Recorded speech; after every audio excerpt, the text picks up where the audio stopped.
Vriende, kom ons bevestig dat daardie majesteit, daardie wonderlike God van ons, hier teenwoordig is. Ons doen dit mekaar te groet in die naam van die drie-enige God.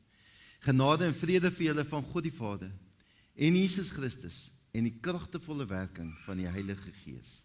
Kom ons staan, wanneer ons weet die Here teenwoordig is, en ons loof hom uit volle bors. Loof die Heer, hy is goed. Vers 1 en 2 staande saam asseblief. En dan kan jy, en daarna, gaan ons 'n videolied sing, Halleluja in my hart, en dan kan jy sitplekke inneem.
Ek vra dan dat die doopouers na vore sal kom asseblief.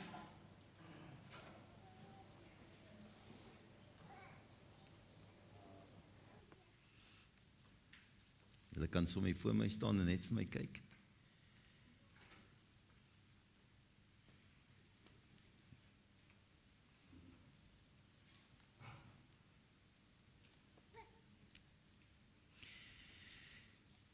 Ek gaan die doopformulier lees en ek wil hê u ook in die gemeente moet dit mooi luister en onthou die dag toe u gedoop is.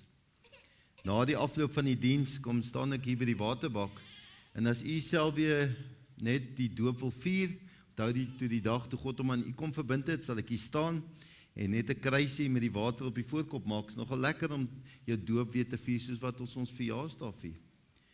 Kom ons hoor wat die doop vir ons beteken. God het in die Ou Testament al oor die ooreenkoms met Abraham aangegaan. Ons noem dit 'n verbond.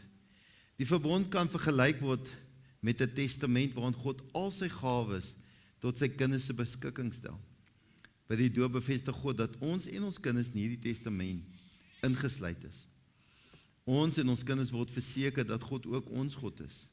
Dit beteken dat hy ons Vader is wat ons liefhet en vir ons sorg. Dat Jesus Christus ons verlosser is. Dat die Heilige Gees in ons woon en van ons nuwe mense maak en ons lei. Geen mens kan hierdie gawes van God verdien nie. Want ons sonde waarmee ons gebore word, veroorsaak dat ons eintlik maar die dood verdien. Jesus het egter die straf van die dood op hom geneem en aan die kruis in ons plek gesterf. Daarom kan God nou die ewige lewe as 'n geskenk aan ons bied. Ons kinders is ook hierby ingesluit, al verstaan hulle nog niks hiervan nie. Die betekenis van die doop kan maklik verkeerd verstaan word. Dis nie net 'n mooi gewoonte wat ons ter wille van ander mense onderhou nie. Dis ook nie 'n bygelowige handeling waardeur ons teen die gevaar of die ongeluk beskerm word nie. Dis ook nie 'n geleentheid waar kinders hulle name kry nie. Dit gaan by die doop oor God wat hom met sy liefde aan mens kom verbind.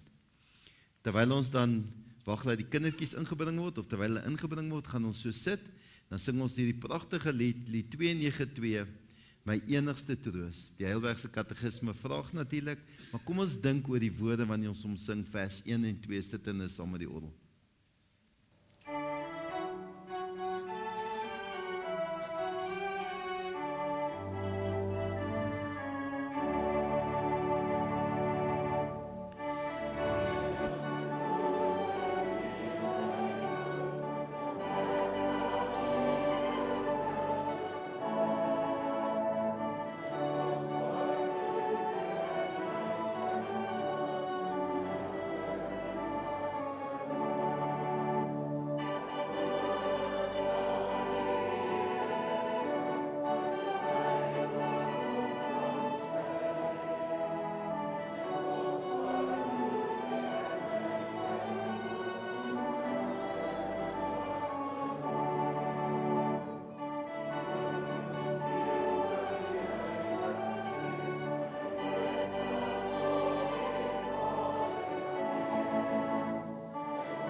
Julle het nou gehoor wat die doop beteken.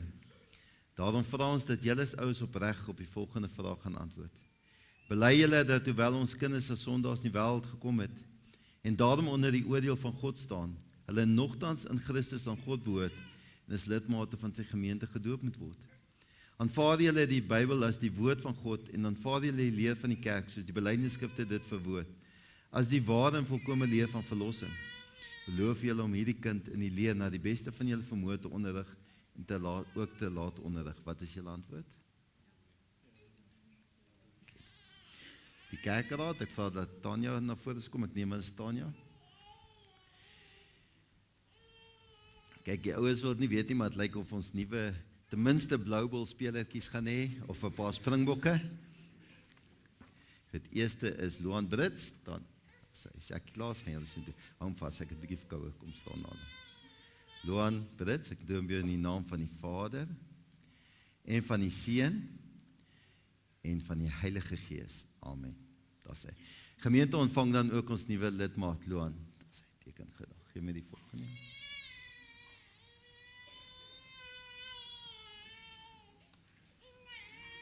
Matthew Lensley. Matthew Lensley, ek doop jou in die naam van die Vader, en van die Seun,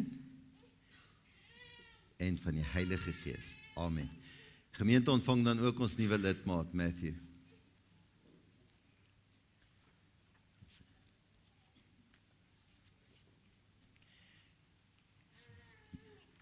Janu Pretorius. En mannetjie is willig, hy wil nie hier wees nie. Nou kom ons hoor. Ek doop jou in die naam van die Vader, en van die Seun, en van die Heilige Gees. Amen. Ontvang dan ook ons nuwe lidmaat Janu.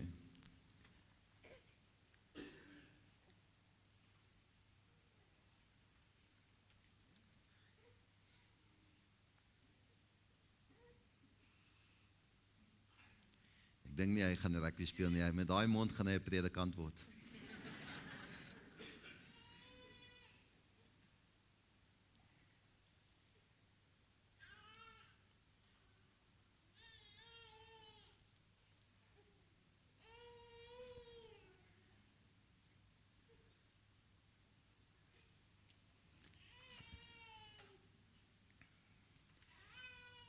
Kom ons sluit jou aan bid, ons vir die seën toe.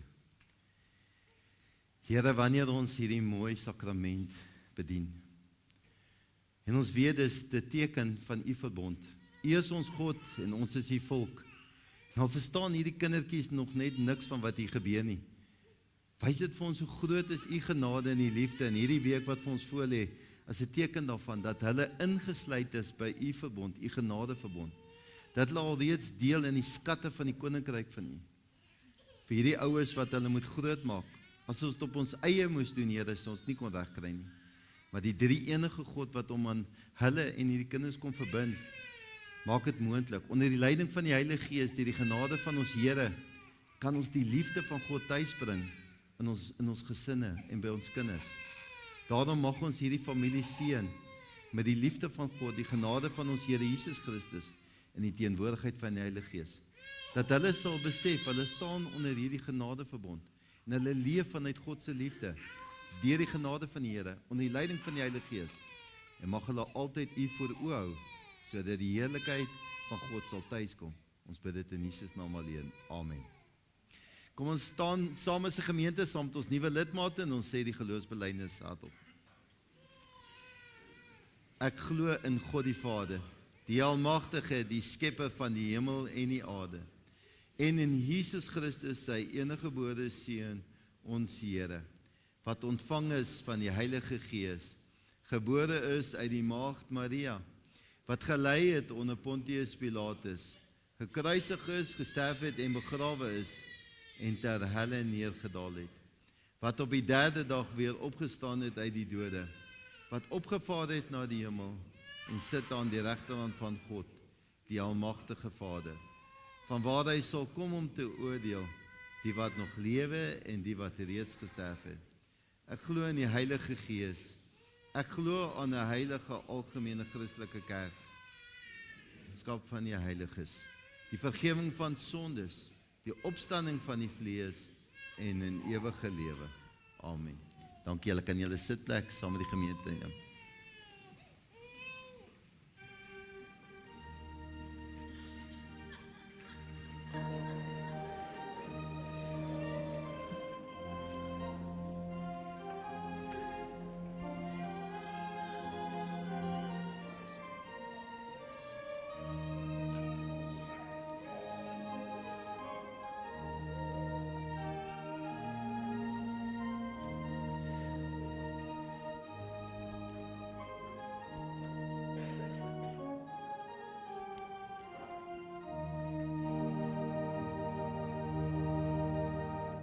Ons wil ook aan die families, die oumas, die oupas, ook sê baie geluk En vir ons as gemeente en die families wat met hulle bystaan in die grootmaak van die kinders, mag ons ook daai opdrag gehoor het. Onthou, na die afloop van die diens sal ek hier by die bak staan. As jy wil net weer dit vier, dat Here om aan jou kom verbind het, sal jy is welkom om dan te kom. Ons skriflesing is vanmôre uit Filippense 2, vers 5 tot 11. Filippense 2, vers 5 tot 11. Die hele teks sal ook op die bord wees. Maar kom ons sluit die oë. Here, as ons besef genade en liefde is vir ons bedoel, dat ons op reis is na 'n ewige lewe, het ons nodig om 'n lamp vir ons voete te hê wat ons lei op daardie pad. Ons het nodig om geestelik gevoed te word. Daarom maak ons hierdie woord van U oop. Ons weet, Here, uit hierdie woord, elkeen van ons vermoede is nie per toeval hier nie. U het ons geroep, U wil met elkeen van ons ontmoeting hê. Skepende woorde, woorde wat krag gee, woorde wat troos bring, Here. Mag ons harte ontvanklik wees om vermoede te hoor dit wat U wil hê ons moet hoor. Daarom kan ons vir mekaar vra, vir elkeen van ons, seën ons, Heer, dat ons werklik hier sal uitstap en sê, ek het 'n ontmoeting met die Here gehad. Ons bid dit in Jesus naam alleen. Amen. Ons is besig met Palm Sondag, 'n besondere dag wat die begin van die hele week inrig. Hierdie is die lydingsweek, stilweek, wat ons voorberei vir die Paasnaweek wat kom, Donderdag, nagmaal, Vrydag die kruisiging van Jesus Christus, Saterdag Jesus in die graf, en dan Sondag natuurlik die opstanding van die Here wat ons gaan vier daar by Moordreef. Hierdie is 'n besondere dag waar Jesus Jerusalem ingegaan het, maar waar hulle hom ook erken het, natuurlik as die koning. Hierdie dag wat vir ons as mense, ons identiteit belangrik is. So kom ons hierdie geleentheid saam hanteer. Ek wil hom begin vertel soos 'n storie. In Jerusalem is daar groot opwinding. Die mense skarrel, hulle hoor dat Jesus is op pad. Hulle sê ook vir mekaar, Jesus is op pad. En die kinders begin die strate ophardloop. Die mense begin hulle baadjies uittrek en op die pad voor hom neerlê. Hulle begin palmtakke pluk, want Jesus is op pad. Hierdie baadjies wat hulle uittrek, natuurlik, en op die pad voor hom neersit hulle kledingstukke, wat vir hulle so kosbaar was 'n teken daarvan om te sê, maar ons ag hier as die koning, ons ag hier as iemand meer as onsself, en ons maak onsself nederig, eerbiedig voor hierdie persoon wat kom, wat ons hoor as onsself plaas. Die palmtakke wat hulle pluk, is om te sê ons deel in hierdie vreugde, deel in hierdie bevryding, deel in hierdie toekomstige oorwinning wat gaan kom in hierdie Jesus Christus. Hulle skree, Hosanna, Hosanna, die Here bevry ons. En hier kom die Here op 'n donkie ingery. Dadelik moes hulle die woorde gehoor het van Sagaria 9, Jubel Sion, juig Jerusalem, jou koning sal na jou toe kom. Hy is regverdig en hy is 'n oorwinnaar. Hy is nederig en hy ry op 'n donkie, op die heuningsvul van 'n donkie. Ek sal die strydwaans in Efraim vernietig, die perde uit Jerusalem uitroei, die pyl en boog waarmee oorlog gemaak word, sal gebreek word. Die koning sal vrede vir die nasies afkondig, en hy sal regeer van see tot see, van die Eufraat af tot in die uithoeke van die aarde. Hier kom hierdie Here Jesus Christus. En hulle het hierdie verwagting dat hy hierdie bevryding gaan veroorsaak. Hulle wat sit onder die Romeinse druk van daardie tyd, die beloftes van die Here wat vervul gaan word om hulle te kom bevry. Ons moet die agtergrond verstaan, hoekom hierdie mense so wag. Julius Caesar, wat bekend was, hy het groot veldslae, hy was goed daarin en het reg gekry met sy weermag, en toe gaan hy op Rome toe en neem die stoel in die heerskappy oor. En die mense het nie gehou van wat daar gebeur nie, en hulle het hom toe doodgemaak. Daar het 'n groot rebellie plaasgevind onder die mense, en die een wat toe op die einde van die dag toe die beheer oorneem, was sy aangenome seun Octavianus, wat homself later Augustus genoem het. Jy sien, hierdie Julius Caesar het homself gesien as 'n god, en hierdie Octavianus, Augustus, het toe gesê, maar hy is die seun van God. Hy het sy pa gesien as God en laat homself ook as 'n priester aangestel. Hierdie was 'n groot bloeityd vir die Romeinse ryk. En hulle het gesê, hier kom vrede en vreugde en hulle gaan stabiliteit in die Romeinse ryk bewerkstellig. Met 'n weermag en met mag gaan hulle dit regkry. En hulle was besig om die hulpbronne van Judea en die omliggende gebiede uit te put. En die mense het swaar gekry onder die Romeinse druk.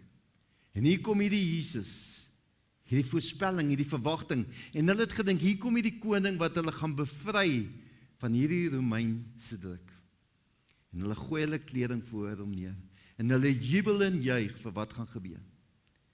En hierdie tyd waarin dit plaasvind is ook belangrik. Dis in die Paasfeestyd. As ons sommer so in die Paasfeestyd dink en ons gaan terug na Exodus toe, die uittog uit Egipte uit. As julle sommer net so daai prentjie in julle kop kan hê van hierdie volk wat onder verdrukking sit onder die Farao, en hy stuur vir Moses en hy sê jy my volk gaan bevry. Ons onthou die 10 plaae en hulle weier laat hulle moet trek.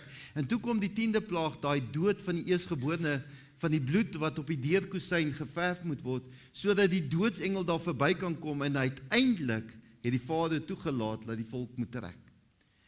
Deel van hierdie bevryding was dat die Pasgafees ingestel moet word, dat die volk altyd sal onthou hoe hulle swaar gekry het, hoe hulle onder hierdie verdrukking gestaan het, en hoe hierdie God bevryding veroorsaak het, en die Pasgas ingestel.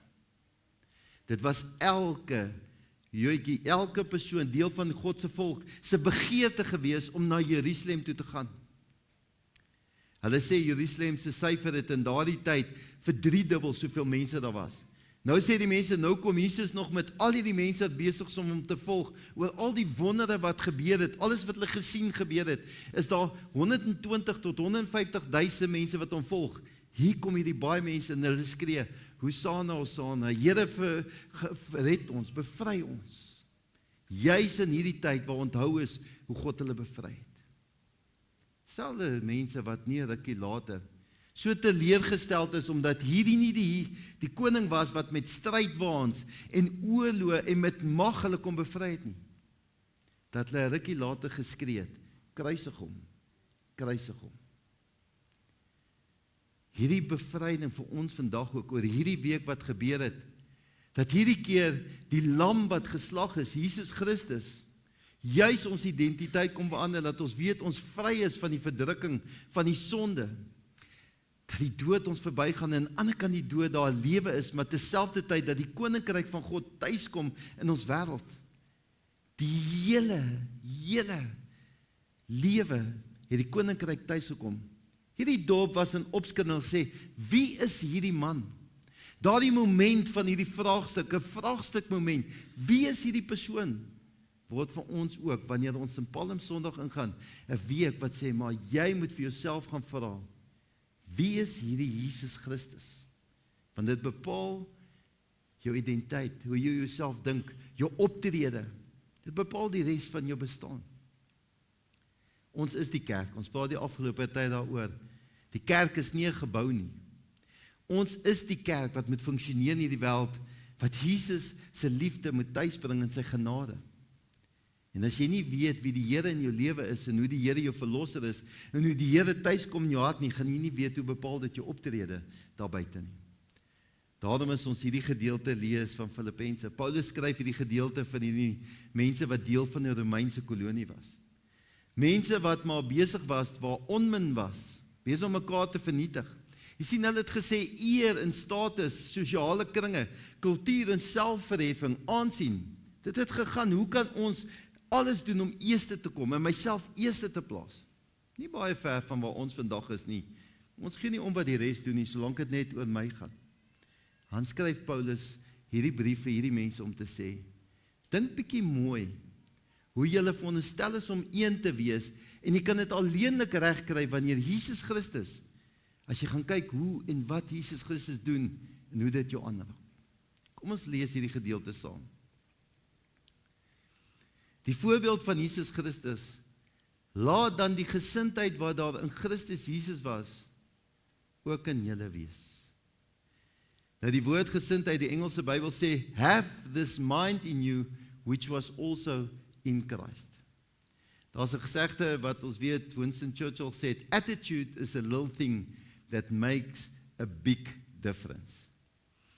Gesindheid is die manier waarop jy binne-in dink en voel, wat wys in hoe jy optree teenoor ander mense in situasies. Ander persoon sê, dis die hart, dis wat hier in jou hart, jou houding hier binne in jou hart is, wat sigbaar word in ons woorde en ons dade. Ek seker almal wat al kinders gehad het al gesien waar ons vir mekaar sê, moenie daai houdingkie met my hê nie. Nee, ons sê het gereeld vir mekaar. Maar dis nie net kinders nie. Jy het al gesien hoe kan ons soms wip in hierdie wêreld. En dan kan jy duidelik sien eintlik wat in hierdie hart aangaan. Ons probeer dit vir onsself hou, maar dit wat hier binne in jou hart gebeur, kom tog oor in jou woorde en jou dade na buite. En dis wat hulle sê gesindheid is, wat hier binne in jou hart gebeur. Daarom sê hy, laat die gesindheid wat daar in Christus Jesus was, ook in julle wees. Hierdie mense wat verdeeld is, wat gaan oor my en alles oor my, gaan selfsug, hebsug. Hy sê, weet jy wat, gaan dink hoe jou hart funksioneer, want dit kom oor in jou dade, dieselfde gesindheid moet wees, wat in Jesus Christus is, hierdie hele lydingsweek wat hy deurgaan, hoekom het hy het gedoen? Wat is die motivering wat deurkom in sy gedrag vir die wêreld? Dan begin hy ietsie van daai gesindheid verduidelik. Hy sê, hoewel hy in die gestalte van God was, het hy gelykheid aan God nie beskou as iets om aan vas te klem. Daardie woordjie gestalte is 'n vreemde woord vir ons, want ons kan maklik dink, dit gaan oor 'n vorm, 'n soort beeld. Dit wil voorkom of hy 'n soort van 'n God was. Maar dit is nie so nie. Die Griek sê mooi vir ons, dit gaan oor die totale natuur van God. Hierdie teks bevestig dat Jesus Christus die totale natuur van God is. Die mag, die eer, die aansien, die verheerliking. Jesus Christus is God. Hy is God se gelykheid. En hy kies daaraan om nie daaraan vas te hou, daardie mag, daai eer, daai aansien en daai verheerliking nie. Hy kies om nie daaraan vas te maak. Hoor die mooi woord wat ek sê. Niemand het hom verplig om dit te doen. Hy was nie geforseer om dit te doen hierdie week wat van ons voor lê nie. Hy het gekies om homself los te maak daarvan. Ek probeer dit altyd op 'n kindervriendelike wyse op vertel. Daar's baie films hier oor The Prince and Me en al daai goed is ek like sulke soppie love story tipe goed is. Waar 'n prins sy kroon afhaal en sy klere uittrek en tussen gewone mense kom woon. Hy kies om sy mag en sy aansien en alles wat saam met gaan om 'n koninklike te wees, een kant toe te skuif om tussen mense te kom woon. Maar dit beteken nie hy hou op om 'n prins te wees nie. Die bloed wat in sy are vloei, bly nog steeds koninklike bloed. Selfs wat Jesus Christus kom doen. Hy het nie sy godheid wegvat nie. Lees hierdie vers, maar hy het homself daarvan leeg gemaak, deur die gestalte van 'n slaaf aan te neem en aan mens gelyk te word. En toe het hy in die vorm van die mens verskyn en homself verneder deurdat hy gehoorsaam geword het tot die dood toe. Ja, die dood aan die kruis. Hy het homself leeg gemaak. Hy het hom afgesien van hierdie goed. En as 'n mens gaan sien wat het homself leeg gemaak nou, die mense in daardie tyd het gewerk met vlakke van sosiale leer. Hy het die vorm, hy het nie gesê Jesus Christus het eers 'n mens geword, want 'n diensknegt geslaaf was die laagste op die sosiale leer gewees. Hy het nie gesê hoor hy het hom eers die vorm van 'n mens aangeneem en toe die vorm van 'n slaaf aangeneem nie. Hy het hom ontledig om die vorm van 'n slaaf, die minste aan te neem, sodat hy gelyk kan word aan die mens. Hy het sê ek gaan nie meer God wees nie, maar ek ontneem my van hierdie mag en hierdie heerlikheid en hierdie aansien, sodat ek hierdie missie van God, dit wat God wil hê, sy liefde, sy koninkryk, moet tuis kom by mense. Laat ons bietjie dink oor wat die Here van ons vra in ons lewe. Ons moet die vorm van hierdie minste aanneem, sodat ander mense, dit moet ons hart so verander, dat ons optrede, die beweegrede van jou aksies, kan koninkrykswaarde kry, sodat liefde en genade en vreugde en hoop kan tuiskom by ander mense. Maar dit het nie daar gestop nie. Hy maak 'n verdere keuse. Hy neem die keuse aan om te sterf aan die kruis. 'n Romeinse burger kon nie gekruisig word nie. Dit is oneervol geweest, dit was skandelik geweest, dit was vernedering en veragtelik geweest. 'n Romeinse burger is nie gekruisig nie. Maar Jesus Christus verneder, tot aan die vloekhout, is hy verneder, sodat elke persoon God se teenwoordigheid kon ervaar. Dink bietjie mooi, jou hartse houding, wat sigbaar word in jou woorde.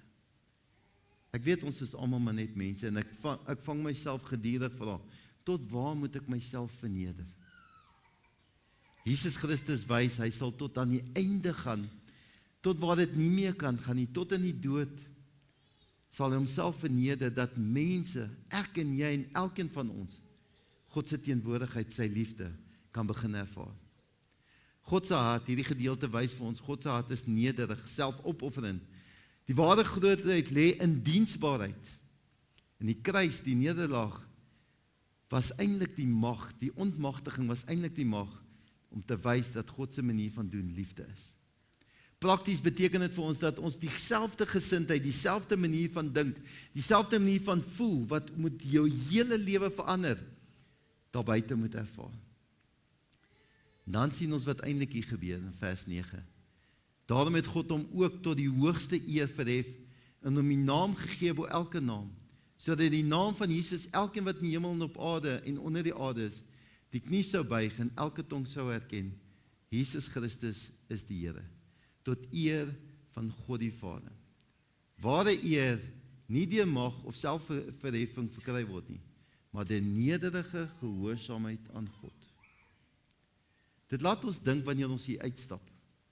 Jy het jou planne, jou doelwitte, en waar pas alles volgens jou in hierdie wêreld in? Wat gaan begin gebeur as ons onder die leiding van God staan en vra, Here, wat is u wil en waar pas ek in u koninkryks wil, in u visie? En myself sal verneder om God se wil en God se koninkryk en God se manier in elke faset van my lewe eerste te plaas. Dit is wanneer God ons gaan oplig en ons verheerlik as deel van sy kinders, deel van sy familie. Dink bietjie mooi as ons vir mekaar begin sê, ons is deel van die kerk.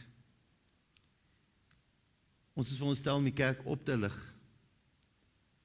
Ons is veronderstel om die kerk te dra in die wêreld daar buite. Hoeveel keer gebeur dit nie dat ons kom en onsself wip vir wat ook al Jacques sê, of wat ook al Jacques doen, of baie keer doen ons iets verkeerd, of mense kom en hou nie van hoe dinge gebeur nie. En dan sê hulle, ek gaan nie meer my tiendes vir die Here gee nie, of ek gaan nie meer my kollektes vir die Here gee nie, of ek gaan nie meer opdaag nie, want ek hou niks van wat hy doen nie. Mens bou nie 'n koninkryk oor 'n leraar, of 'n kerk oor 'n leraar, of 'n kerkraad, of die mense wat hier so staan nie. Ons is almal hier om God te kom aanbid, hom te verheerlik. En wanneer jy jou wip en jou onttrek en wegneem, dan los jy jou gawes en jou talente daar waar jy inpas. Dan is jy nie besig om jouself te verneder nie, maar jy is eintlik besig om jouself te verhef. Wanneer ons onsself minder maak, sal God jou oplig en jou deel maak van sy koninkryk, van sy wil. God se wil moet tuiskom in hierdie wêreld. Maar jy kan dit alleenlik regkry as jy hierdie hele week gaan dink wat ons Christene se identiteit definieer. Alles begin by attitude, by gesindheid. Gaan dink oor die Here Jesus Christus, jy sê hy is my saligmaker en verlosser. Hoe het hy hierdie reis aangepak? En as ons met dieselfde nederigheid, opofferende liefde, tuiskom in ons hart, sal God jou bietjie vir bietjie verander. Dat jy weet waar en hoe pas jy in, tot eer en verheerliking van sy naam. En dan sal ons kerk in die wêreld leef, en meer positiewe bydrae leef, sodat ander mense klein eilande van hoop kan ervaar in hulle bestaan. Mag ons, wanneer ons hierdie week ingaan, wanneer ons mekaar sê, mag jy werklik 'n geseënde Paastyd ervaar. En dit nie net leë woorde is nie, maar jy doen dit omdat die liefde uitbol vanuit jou hart. Jou gesindheid het eers te verander, as gevolg van Jesus Christus, jou saligmaker en verlosser. Amen. Kom ons bid saam. Here, dit vra baie vir ons om in onsself te sterf. Ons kan dit alleenlik doen as ons eers weet wat ons doel is. Waartoe beweeg ons? En U was vir ons 'n lewende voorbeeld, het dit vir ons kom doen. Die weg wat U kom baan het. Daai mense staan daar en hulle het 'n verkeerde verwagting van eers koning wat daai dorp inry. Partykeer sit ons as gemeentes en ons het 'n verkeerde verwagting van hoe Jesus Christus in ons lewe is. Ons wil die gebruik as iets wat aan ons lewe moet kom voorsien, sodat my wil kan geskied, my verheerliking, my eer kan plaasvind. Dis eers wanneer ek begin besef, hierdie gesindheid van my hart begin verander. Ek sê nie wat die Here vir my kan doen, sodat my wil kan geskied nie, maar waar pas ek in die Here se doel in, sodat God se koninkryk, God se wil, tuis kan kom in die wêreld waar ek myself bevind. Hoe kan ek God hê met my hele hart, my hele siel en my naaste soos myself? Dankie dat ons U Heilige Gees het, om ons die heeltyd te herinner, wat staan tussen ons en God, en hoe het ons die Here se genade nodig om dit reg te kry. Ons almal smag na daardie vrede, daai heelheid, daai harmonie. Mag hierdie week vir ons almal nie net baie beteken nie, maar lewensveranderend betekenis in ons lewe hê. Dat ons besef dis ons identiteit. Mag ons werklik 'n dankbare hart ontdek in hierdie week wat vir ons voorlê. Ons bid dit in Jesus naam alleen. Amen. As nou geleentheid om die Here te dien met die offergawes.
Ek wil net 'n paar enkele aankondigings uitwys.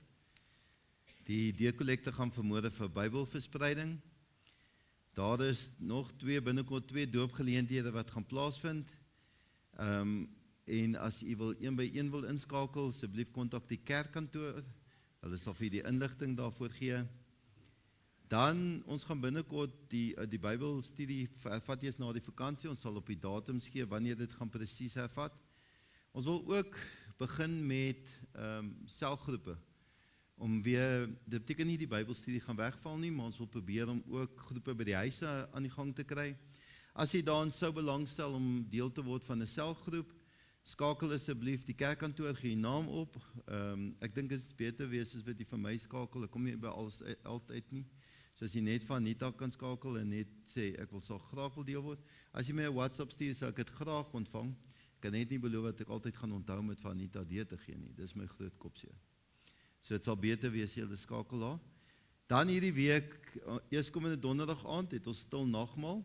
Ons gaan 'n tipe van 'n meditatiewe nagmaal, daar gaan 'n klein opvoedingkie wees wat die Aksie Jong van Gees vir ons gaan hou. Daarna gaan ons stasies inrig wat hier so op 'n reis gaan deur die Paasverhaal. Ons gaan afsluit met die nagmaal en die uitbeweeg. Hier kom en ek sê nagmaal bedien en die beweeg uit na die kruis toe. Daar gaan dan iets daar ook plaasvind. En dan sonsopkomsdiens. Daar's 2 dienste. Die een is by die sonsopkomsdiens 6:00 Sondagoggend daar by die Moordrif.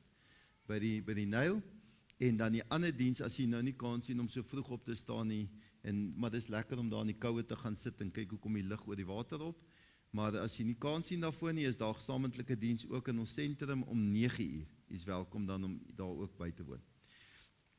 Die konneksiebyeenkomste, ons gemeente het 4 konneksiegeleenthede, gewoonlik probeer ons dit in blokverband doen. Ek het nog nie met Tannie Tokkie gepraat nie, so ek wil nie Tannie Tokkie op die spot sit nie, maar ek gaan dan nog vra vir die kerry en reis, wink, wink, oink, oink, Tannie Tokkie. So daar sal hopelik kerry en reis wees, maar ons eet altyd saam by die konneksiegeleenthede, en dan daai 4 geleenthede, maar jy hoef nie in bloksverband te kom nie, as jy ook by 'n ander geleentheid die naam wil opsit, jy welkom. So dit begin die 13de April en dit is 'n geleentheid waar ons nou met mekaar gesels oor alles wat besig is in die gemeente het gebeur, die jeugsaal wat ons gaan bou en al die ander goedes. So asseblief let net op na die datums van die koneksie geleenthede. Dis al wat ek dink ek moes gesê het. Kom ons staan en dan loof ons die Here met hierdie lied van die video. Ek wil gereed wees, dan bly staande vir die seën in die musikale amen. Kom ons staan asseblief.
ontvang nou die seën van die Here.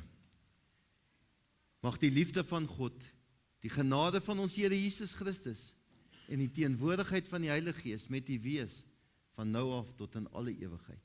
Amen.